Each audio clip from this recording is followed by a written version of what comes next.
CSB Nation, what's up? Welcome back to another episode of Common Sense Buffs. My name is CSB Leo, your host, and we're here to break down all things Colorado Buffaloes football. It's been a while. I shouldn't have left you without some dope content to react to, and so we're here to talk about that hard-fought rivalry game between the Colorado Buffaloes and the Colorado State Rams. You know, from last year, that team from last year where the coach had something to say and it got personal. And then we had one of the best football games of the 2023 season, arguably one of the best college football games in terms of a nail biter, in terms of what has now become a real rivalry out in Colorado every time the Buffs and the Rams take the field. There was a lot to unpack. There was a lot said this time around as well, as the quarterback for CSU was popping off, the wide receiver was popping off. They had a lot to say going into this game. I think their confidence comes from the showing that they had last year. What they failed to realize is that this is a much different team. But they weren't the only ones talking before this game. Fans and analysts and haters alike all had something to say about this team after they lost to Nebraska. Even I had my doubts about the way they were playing. And there was a lot said not only about whether or not we thought this team could actually win, whether it was CSU or perform well in the Pac-12. There were even questions now about whether or not this team, that the Nebraska game would be an unfolding of this team. And I did a video, The Road to Redemption, because at the time I shot that video, that was the feeling in the air, right? That going into Fort Collins, Colorado, not only needed to get a win, but they needed to win while addressing a couple of issues that were persistent from last year and evident in the Nebraska game. So we have a lot to unpack right now. So let's get into the X's and O's. And hey, if you haven't already, hit that like and subscribe button to stay locked in for all of my breakdowns. Let's hit that 1,000 subscriber mark, man. We could do it. There are a lot of Buffalo fans out there that have common sense, that want to hear good content, and just talk about football. So that's what we're here to do. All right, first up, man. In that game, we take for granted that we have the best quarterback in college football, Shador Sanders. And I think his performances in terms of his ability to find open wide receivers and put the ball where it needs to be put is taken for granted. So let's look at him right out of the gate, right? So first up, he proves why he's the heart and soul of this team. He had over 300 yards in the air, 4 touchdowns to his favorite target, who we'll talk about, but some emerging wide receivers also got the ball, and he did it with pinpoint accuracy. When he throws, obviously there were some great catches during that game, a great catch by Will Shepard, but Will Shepard also had a drop going down the field. But if you look at that Will Shepard drop, you recognize how pinpoint accurate Shador is. And what really stood out was his decision-making this game. His decision-making was much better in an area that came up multiple times when we were talking about the Nebraska game. Number one, trying to do too much with a porous offensive line, the feeling like against Nebraska, he always needed to scramble and he would take these unnecessary hits as a quarterback.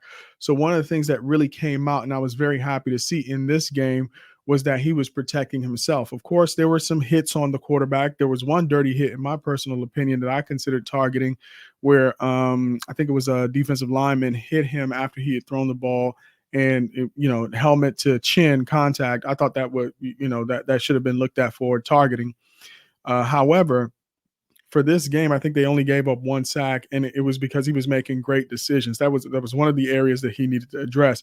There were even, I think, 2 instances where he broke out of the pocket. He had an opportunity to run, maybe get a yard or 2, where in earlier games we might have seen him initiate contact, right? That toughness that he likes to demonstrate, that he's not afraid of anybody. I think he made the right decisions by sliding on those plays.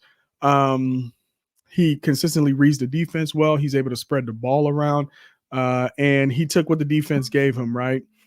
When the long ball was there and available, he would take his shots down the field. And when the routes underneath were working, he was finding those wide receivers underneath, whether it was crossing routes or if they were running out, he could hit them while reading the defense. There was always that calmness in his game that is his signature. And you don't always see when you look around, college football, you don't see that kind of cool, calm, collected execution under pressure week in and week out. We know he's under significant pressure. All eyes are on Colorado.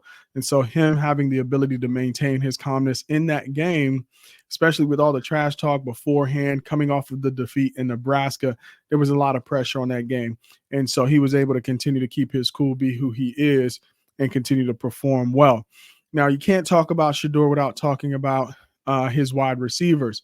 And they loaded up that wide receiver room for a reason. Just like I like Shador as a top quarterback in college football, I love this wide receiver group.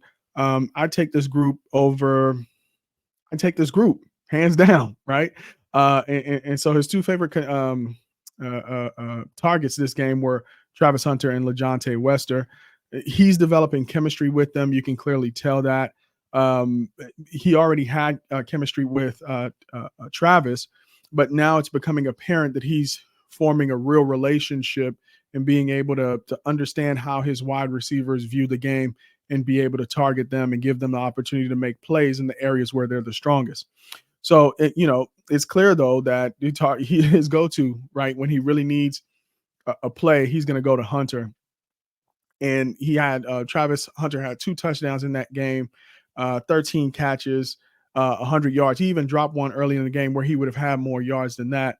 But he's always consistent in terms of his ability to be that outlet for Shador when the Buffaloes need a big play. Now, Wester, though, we know him from his playing time at FAU. I think he had over 100 catches, maybe 1,000 yards. You guys in the comments correct me if I'm wrong. But he's a big-time player. And to transfer to a school where you are not going to be the number one, clearly Travis Hunter is the number one, and you're used to getting that many targets. Some of his frustration, he even said it in his press conference, started to come out when he didn't feel like he was being targeted enough, not in a negative way, but just he's so used to being that number one wide receiver.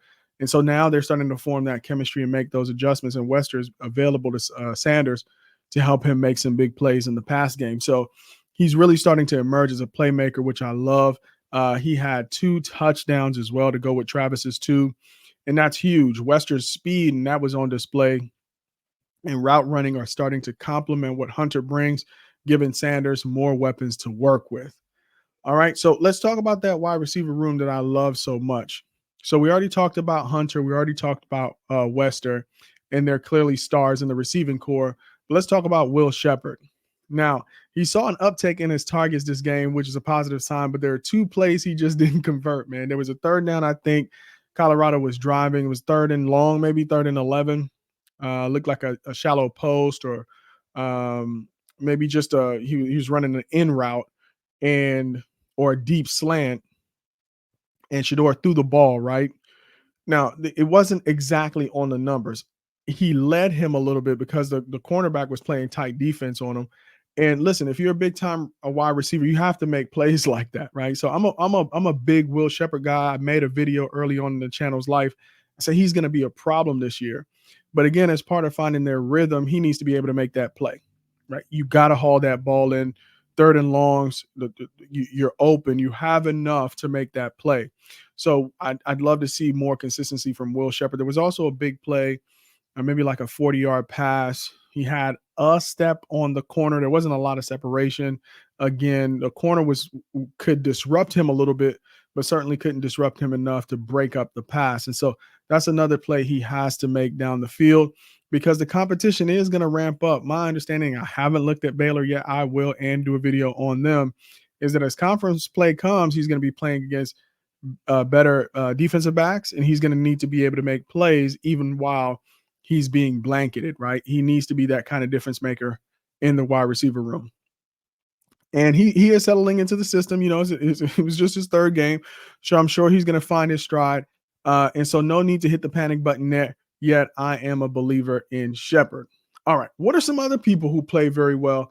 Well, we got to give it up to the O-line, right? So if you can't mention Colorado unless you mention the O-line and some of the issues that we've had both in 2023 and 2024. But Coach Prime and Coach Phil Loadholt made some adjustments, namely moving Phillip Houston to right tackle and moving Rock to left guard.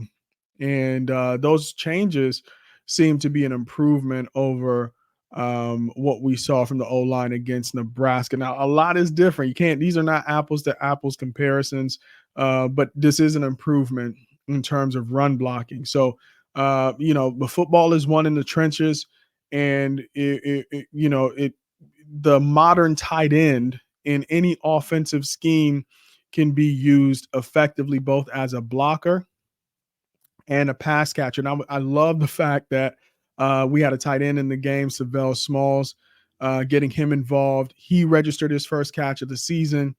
If the O-line continues to improve, that's going to be a great development for this offense. And if Sel Smalls continue to improve as both a blocker, we should see him more for that. Again, it's all about protecting the quarterback and opening holes for the running back. But man, if he could be an outlet for Shador, somewhat of a safety blanket, even when they're in 3 wide receiver sets with a tight end, which is what I think they're going to predominantly be in when Sel Smalls is in the game. If he can create his own mismatches, maybe with linebackers, because they won't necessarily put a DB on him, I think that'd be a great opportunity to create mismatches on all over the field and be able to run the ball more effectively as well with the extra blocker. Again, I can't say enough about the improvement of the O-line. I think Phil Loadholt is really comfortable with making change when change is necessary. What in my initial feelings about changing positions for some of these players and moving them around from week to week, but would be maybe there would be a little bit of need for concern that people would be playing positions that are not natural to them. But what has occurred is that they're finding a core group of linemen that are built to play the style of offense that Colorado plays. This ability to run the ball confidently in a predominant pass offense. I think that's really what Colorado wants to be. And so they need linemen in there that are adequate run blockers and that will improve in run blocking over time, but definitely pass protectors. And we'll see how this line continues to develop. I didn't really see that the Rams brought a lot of heat in that game. It was mostly three-man rushes, four-man rushes. They were essentially daring Colorado to run the ball, and this team behind that offensive line was able to do that more effectively, or maybe definitely better, not maybe, definitely better, but not great. I think they could have gone to the run more. I think the line was finding their rhythm.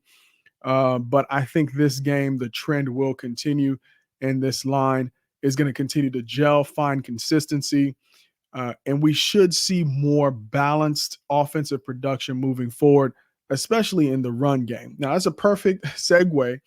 We got the guys up front opening the holes, but then you got the guys who get the ball and have to make a play. And so the run game, which I think Colorado fans all around the country were excited to see, and you can't talk about that run game without talking about the dynamic freshman Micah Welch. He came out first college start in a rivalry game on the road, cool as a cucumber. Coach Prime in multiple post-game press conferences remarked on the fact that, it's not just about being able to run the ball. It's about having discipline. It's about knowing the playbook. It's about understanding the concepts that they're running as an offense and not just being able to run the ball. Well, he's put that work in since he came into camp early in the spring, came early, prepared himself, worked hard. He's a quiet kid. But he showed on the field that he's ready to play and help his team win. So he rushed for 65 yards on 9 carries. He was the leading rusher. Now, most teams out there be like, 65 yards, you're celebrating that? Yeah, that's exactly where Colorado is right now. They need to improve their run game, but this is a start. I believe between all the running backs, they had 19 carries. And what I liked about Micah was, how decisive he was. He wasn't dancing around.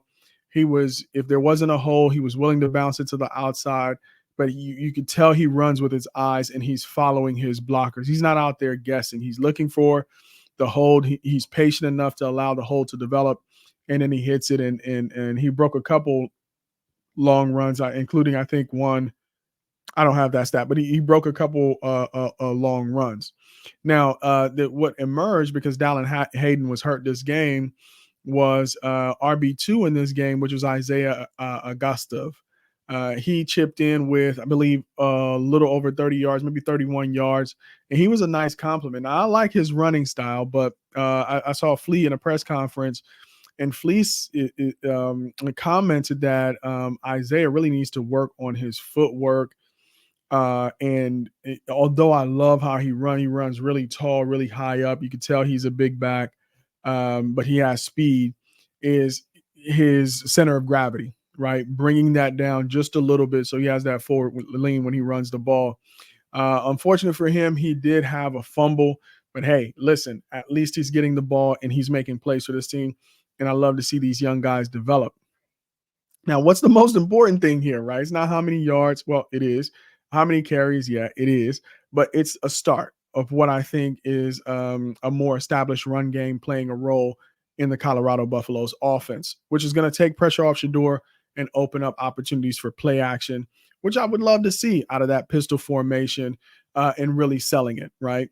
But we'll see. We'll see. All right, let's move on to the defensive line. So I don't know. It's game 3, but I think Rob Livingston was the best coaching hire that Prime has had at Colorado so far. In this game, the kind of the folks that I honed in on and I want to talk about first, the defensive line and linebacker. So last year, our defensive line was porous.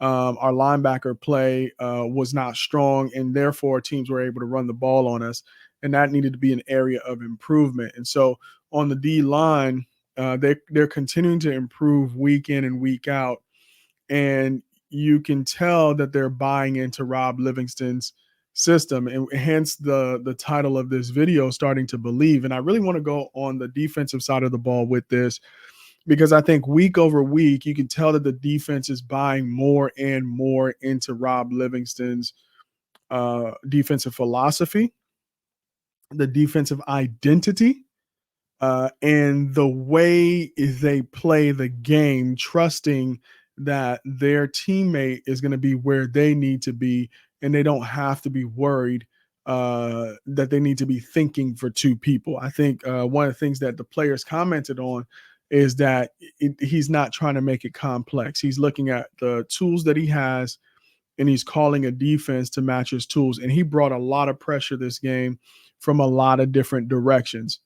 And so they consistently were forcing Nicolosi out of the pocket, where and against NDSU, the quarterback not only was able to get out and run the ball, but they were very effective running the ball up the middle with the quarterback. But this time around, they were forcing the quarterback to go outside. Now, what I think we need to improve on, and I think these coaches are really going to be focused on, are the right angles, especially for the defensive end and maintain and contain, because pressure is great.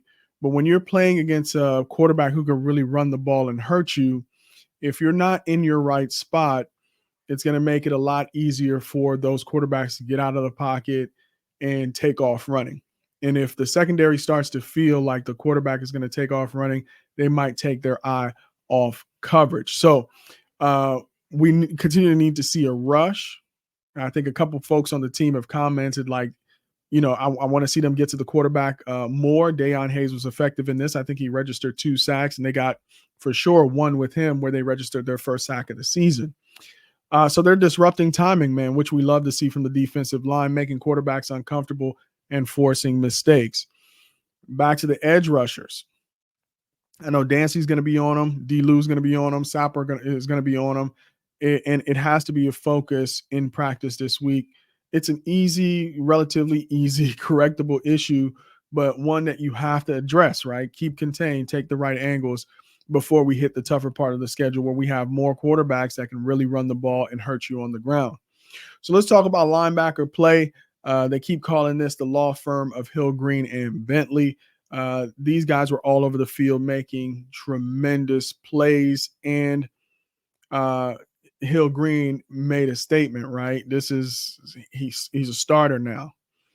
And Coach Hart has commented on the fact that there are no permanent starters. There are starters from week to week. So you have to prove it in practice and then go out on the field, where he definitely made a statement and proved it with 2 massive hits in the run game. That kind of play is an example of what I mean by belief.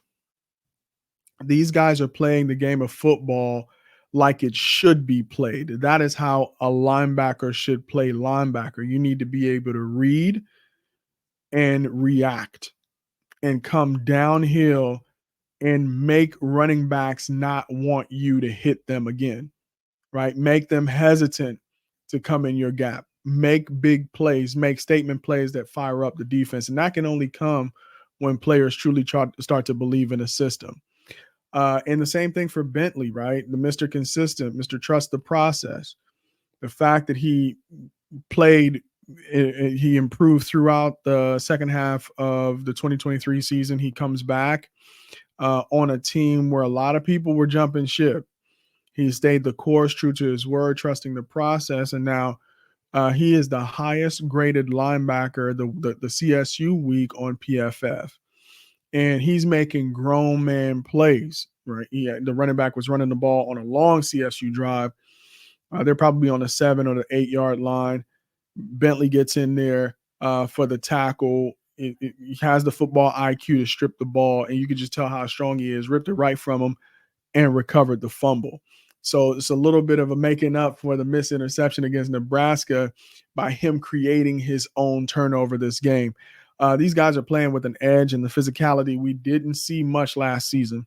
So for me, the linebacker group is the most improved position group year over year on this defense. So Coach Hart, there's been a lot of hate out there for Hart, right? Is he the right linebacker coach for Colorado?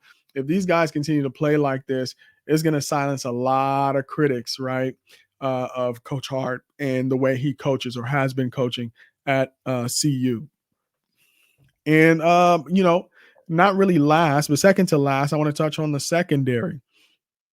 It was kind of surprising to me that a Deion Sanders defense hadn't created a lot of turnovers, right? I'm sure they have been chomping at the bit in that secondary to take the technique that they've been working on, learning from the best ever to the best to ever do it, Deion Sanders coaching them. And then having a defensive coordinator that is a former NFL safeties coach for the Cincinnati Bengals. These guys, I'm sure, wanted to prove that they could play for the very best and play at the very highest level. And so on the back end of the defense, the secondary continues to lock things down. And remember, they're doing this without Shador Sanders. So the one of the defensive leaders back there and another guy who could bring the boom running downhill, making tackles and making plays. So Shiloh is still out. He's recovering from forearm surgery. Wish him well. Hopefully we can see him back on the field soon. Preston Hodge, the transfer out of Liberty, stepped up, got his first interception, which is great to see. It's only going to build his confidence. I think in a press conference early in the year, he said he's going to get 6 this year. So first one in game 3, not too bad. We'll see what he comes up with in the next game. But you can't talk about defense. We just talked about him on offense and not mention Travis Hunter. He's just simply a game changer. He could change the game on offense. He could do it on defense as well. He snagged a pick this game. I think this is the first one of the season for him. He also had 5 tackles and earned the Big 12 Defensive Player of the Week honors. Wouldn't it be incredible if Travis Hunter at some point during this season is both the defensive and offensive Big 12 Player of the Week? That would be incredible. His ability to impact both sides of the ball can't be overstated. Definitely from the CSU game, our special teams, particularly our kicking game, needs to improve. Just got to be honest about it. Mata missed a 44-yard field goal. You can't miss those field goals in close games. And that's concerning, right? As we head into conference play, we need to tighten that up.